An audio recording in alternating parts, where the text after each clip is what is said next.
Hi. So, this is going to be the second part of my birth search because I'm adopted and I started my birth search back in the 90s. Found my birth mother's story in the previous video. I explained that back in the early 2000s and 2005. And I found my birth uncle, which was great. And I felt satisfied with that. I had no other need to search for any other birth family. I didn't care about my birth father because nobody knew who he was. The family on my birth mother's side, a lot of them didn't even know she was pregnant. She was sent away to, I guess back in those days, they called it a fat farm. But she was sent away to a home for unwed mothers. So, and then lived there, had her baby, me, put me up for adoption, and then came back to her life. Anyways, so I found out all that, and I will get into more detail on that in another video. But so years went by, 12 years to be exact. And it really had nothing to do with searching for my biological father because nobody knew what his name was. Nobody even really knew she was pregnant. I think some people suspected, but nobody really knew. So I kind of gave up on that. I had no name. I had no initials. I had no information. And the non-identifying information that my family and I got from the adoption agency was useless. It wasn't accurate and it was useless. Anyways, so fast forward. But, I was busy with my life. I was raising my children. I was working. I was doing stuff. And around 2017, 2016, 17, I started thinking that was when 23andMe, the DNA testing, and some other outfits were doing the same thing where you do a DNA test. They send you a kit with a little vial and you spit in it and you send it back and they identify your DNA. And I thought, you know what, that's kind of interesting. It was only, I think, $99 at the time. This was before 23andMe went bankrupt, and I don't know, I think they got bought out at some point, like in 2023 or something. But in 2017, oh shoot, no dude, don't do that. Okay. In 2017, I did decide to do the spit test, not to find anyone. I didn't expect to find anyone. It was to really identify my heritage. I knew I was European because I'm fair-skinned and I look the way I look and my eyes are green, and so I figured I was English, so I don't know, Northern European. Anyways, I did the spit test and you send it back. It takes about, I don't know if it was 4 to 6 weeks. And then they email you a notification and then you go on their website and they tell you what your genealogical breakdown is. And so I did it in January 2017. I remember it was like one of the very last days of February. I got the notification in my email and I went to this site and I looked it up and I got the breakdown. Sure enough, English and Irish are my top two. That's pretty much 100% of what my genealogical breakdown is. And then in there, if you want to look at it, or if you open yourself to connecting with other people that might be biologically connected to you, they will give you a list of people. And by you can look it up by like percentages, like how much percentage is your genealogy connected with other people in their community of 23andMe. And so I was curious. I didn't expect to find anything, but I was curious. So I looked, and Jesus, there was a male, and he and I connected at almost 25%, which meant that, and it said, possible half sibling.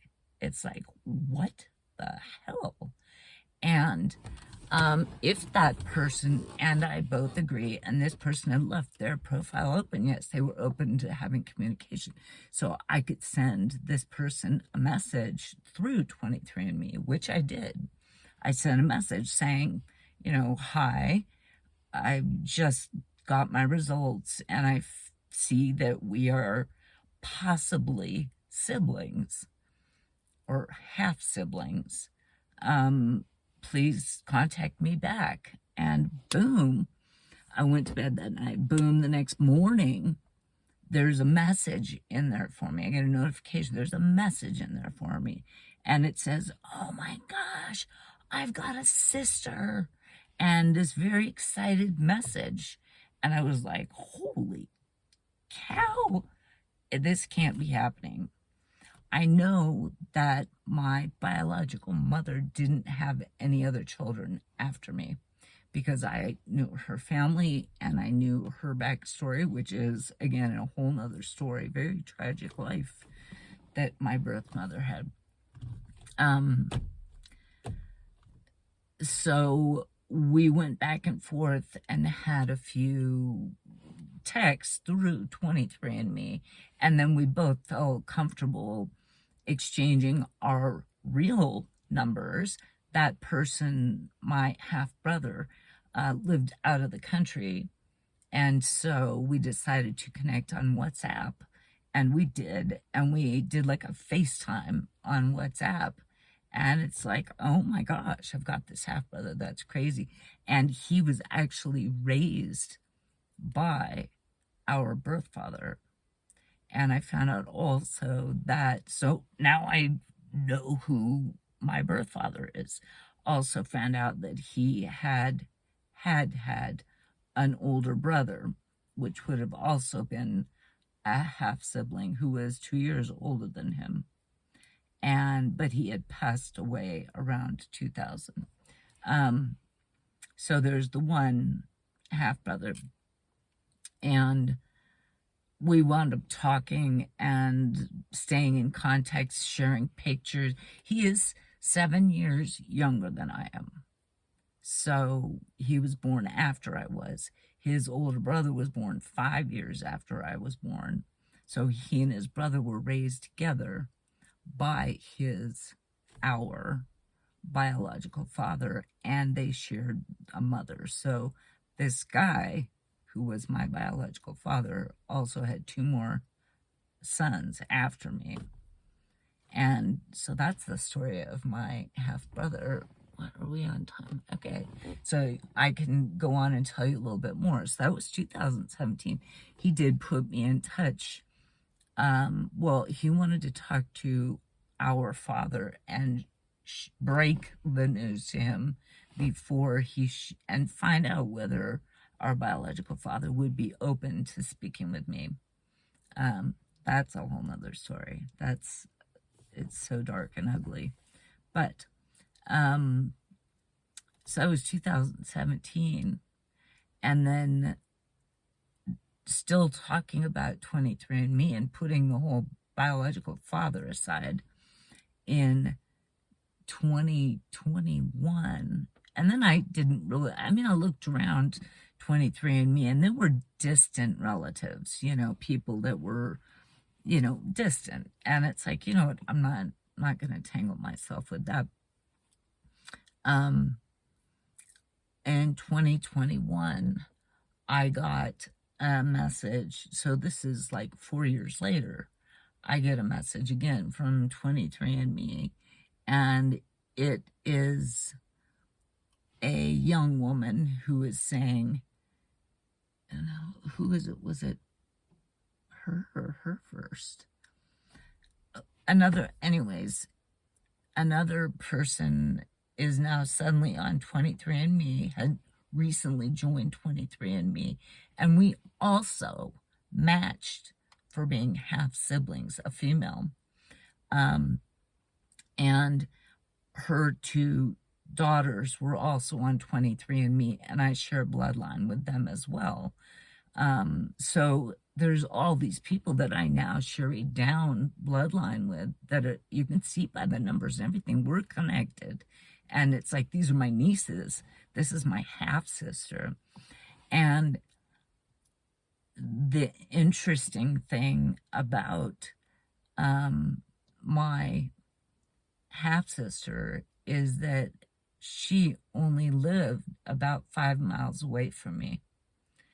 And that was kind of crazy. And yeah, we wound up getting together, meeting, and yeah, we look kind of alike. And we kept in touch with our half brother, who I think I said he lives out of the country. But he just this year, 2025, came back to the city where we live, because that's where he was raised.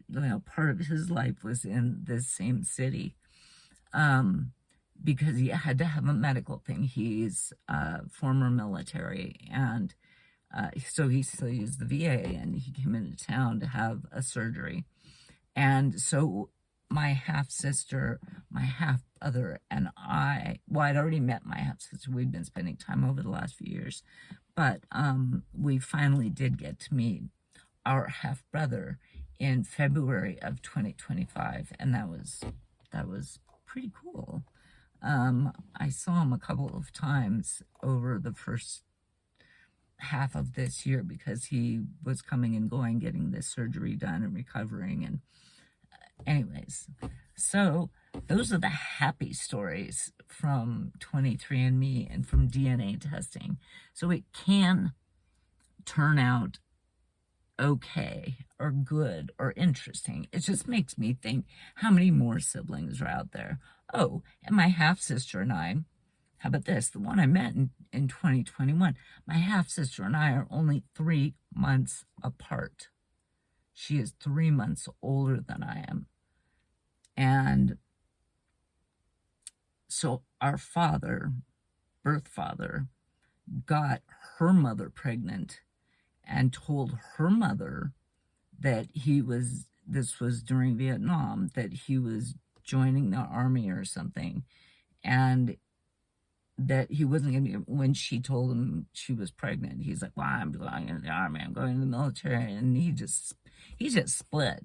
He just bailed on her when she was pregnant. And I don't know the story, but he didn't leave, obviously, because 3 months later, he was getting my mother pregnant in the same town. And then wasn't any part of, me being born at all. So, and then there's the whole story about him, which I will talk about that in a whole nother video, because that is a whole ugly damn story by itself.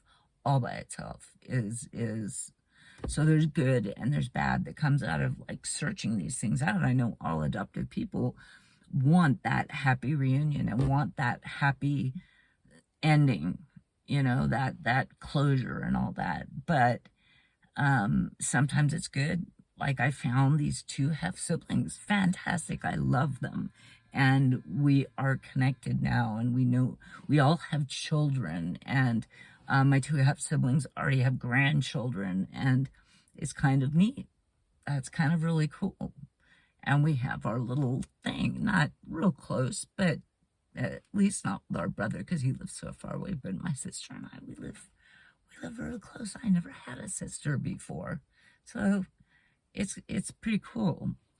So I'm gonna leave it at that, and then I'll come back and I'll do a whole video on my birth father, because that's not a happy ending. That's an ugly, dark, like one of the worst case scenarios you can imagine, and you wouldn't even imagine this one. This is that bad. So it's nice to see you. There I am. It's bright though. Have a wonderful day, and I will be back soon. Bye.